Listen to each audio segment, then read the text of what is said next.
Assalamualaikum warahmatullahi wabarakatuh. Perkenalkan saya Karmelita Romadona dari kelas F1 Manajemen dengan NPM 10120472. Video kali ini saya buat untuk memenuhi salah satu tugas evaluasi akhir semester saya, yaitu komunikasi bisnis.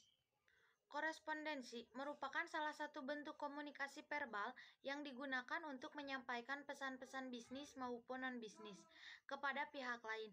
Umumnya, korespondensi berkaitan dengan suatu proses penyampaian pesan dalam bentuk surat, memo proposal, agenda, maupun bentuk laporan.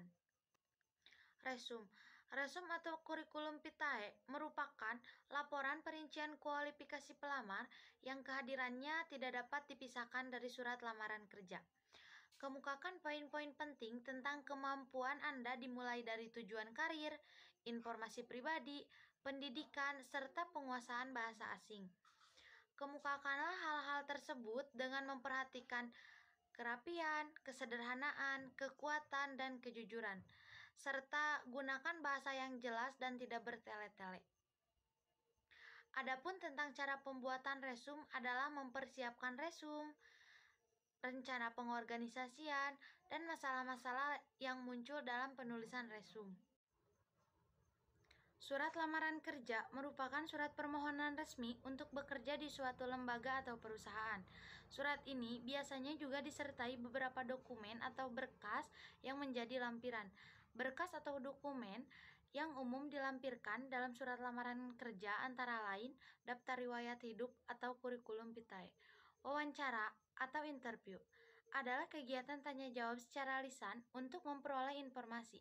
Bentuk informasi yang diperoleh dinyatakan dalam tulisan atau direkam secara audio, visual, atau audiovisual. Wawancara merupakan kegiatan utama dalam kajian pengamatan. Laporan adalah suatu bentuk penyampaian berita, keterangan, pemberitahuan atau pertanggungjawaban, baik secara tertulis maupun secara lisan, dari bawahan kepada atasan. Salah satu cara pelaksanaan komunikasi dari pihak yang satu kepada pihak yang lainnya. Proposal penelitian adalah dokumen yang digunakan dalam pengusulan proyek penelitian.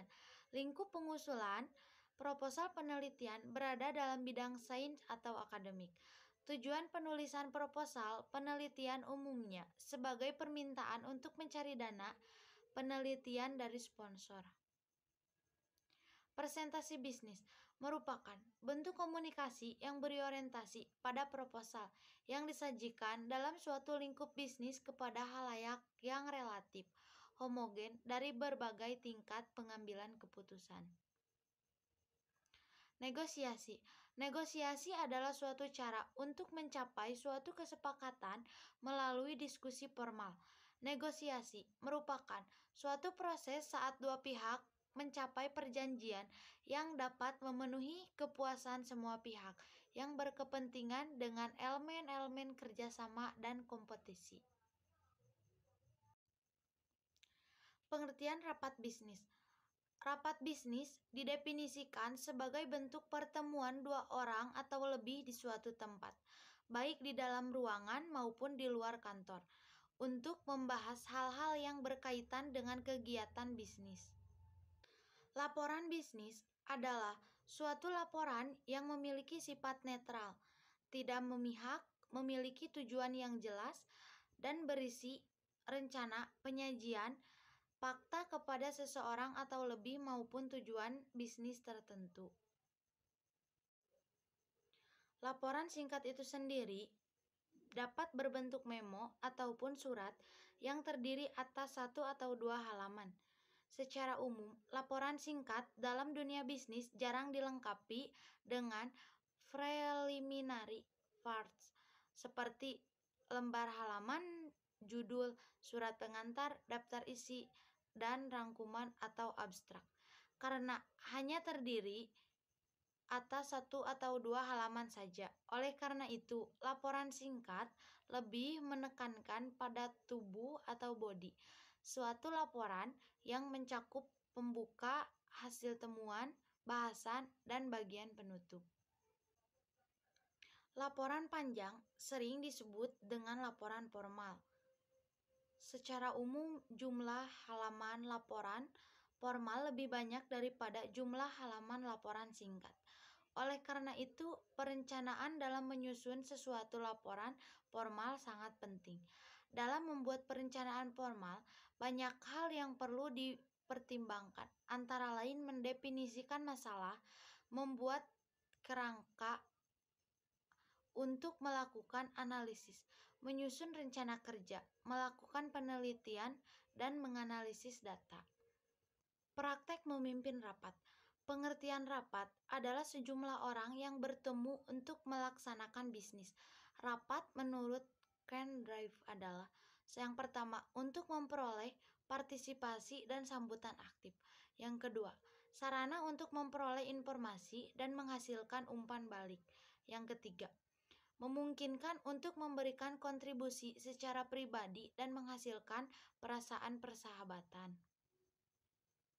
Lebih dari 40% jam kerja pemimpin dan manajemen perusahaan dipergunakan untuk memimpin atau menghadiri rapat.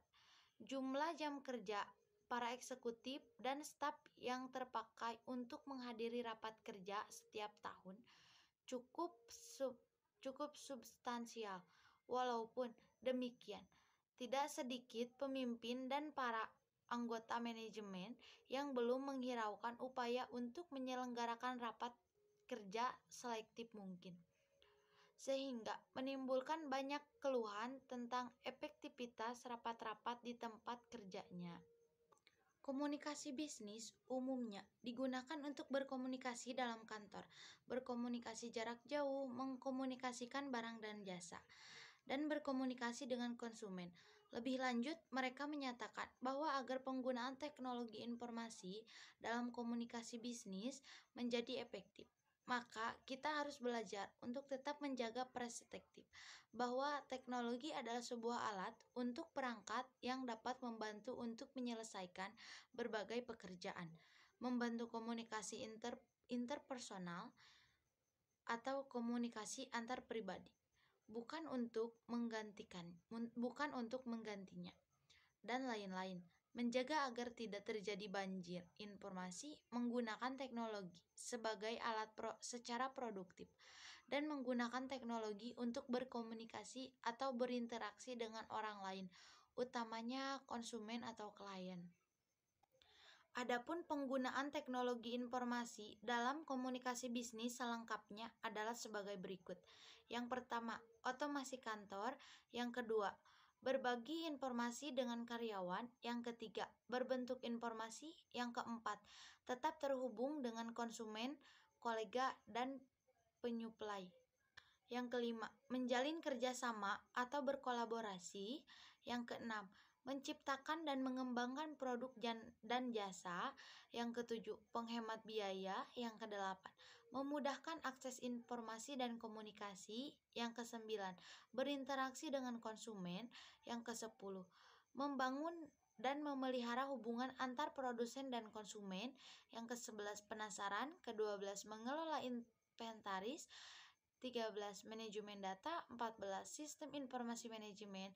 Yang ke-15, keuntungan kompetitif. Yang ke-16, perbaikan proses. Yang ke-17, penghemat waktu. Mungkin cukup sekian materi yang bisa saya sampaikan. Kurang dan lebihnya mohon dimaafkan. Terima kasih. Wassalamualaikum warahmatullahi wabarakatuh.